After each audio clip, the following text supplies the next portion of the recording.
त्यांनी सातबाऱ्यावर नोंद करण्याचा जो महत्त्वपूर्ण निर्णय घेतलेला हा महाराष्ट्राच्या महसूल विभागाच्या आणि शेतकऱ्यांच्या दृष्टीने एक ऐतिहासिक निर्णय।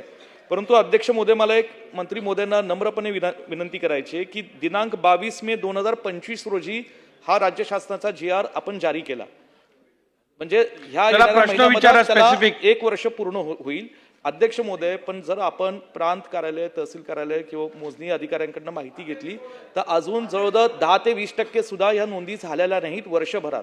दुसरा अध्यक्ष महोदय, मंत्री महोदयांना माझी विनंती आहे की अनेक पानंद रस्त्यांमध्ये स्थानिक त्या ठिकाणी शेतकऱ्यांचे काही किरकोळ वादविवाद असतात, कुणाचं तरी अतिक्रमण आणि कुणीतरी तो पानंद रस्त्याचा विकास हा रोखलेला असतो। ह्या हिअरिंग ज्या असतात या प्रांत आणि तहसीलदारांकडे बऱ्याच दिवसांपासून रखडल्या जातात आणि त्याच्या सुनावण्या घेऊन त्याचा अंतिम निर्णय होत नाही। विषय माझा अंतिम निर्णयाचा आहे। तर या बाबतीत अध्यक्ष महोदय, मंत्री महोदयांकडून काही सूचना गेल्या तर त्याच्यानंतर त्या पानंद रस्त्याचा विकास होऊ शकतो। म्हणून हे दोन मुद्दे की जर वर्षभरात फक्त 10-20% झाले असतील तर नेमकं महाराष्ट्रात प्रत्येक जिल्ह्याच्या प्रत्येक तालुक्यातली माहिती घेतली पाहिजे की वर्षभरात सुद्धा किती टक्के झाले। धन्यवाद।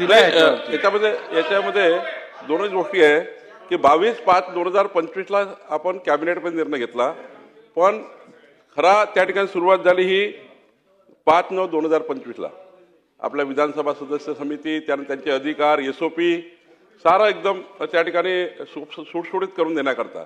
त्यामुळं तुमचं म्हणणं हे खरं आहे की मी त्यांना खाजगी भूकरमापक दिले आहे ते करू। तुमचा दुसरा प्रश्न आहे की कॉशी ज्युडिशियल केसमध्ये एक तर रस्ते अदालती घेऊन पटापट त्या ठिकाणी रस्त्याचे निर्णय केले पाहिजे, हे आम्ही त्या ठिकाणी सांगितलं आहे, तुमच्याही कमिटीला त्या ठिकाणी सांगितलं आहे की पण कॉशी ज्युडिशियल पॉवर तहसीलदार आणि प्रांताची आहे, तरी 3 महिन्याच्या आतमध्ये रस्त्याची केस संपली पाहिजे असं तहसीलदार आणि प्रांतांना आम्ही त्या ठिकाणी कॉशी ज्युडिशियलमध्ये जबरदस्ती करू शकत नाही, कारण कॉशी ज्युडिशियली आहे।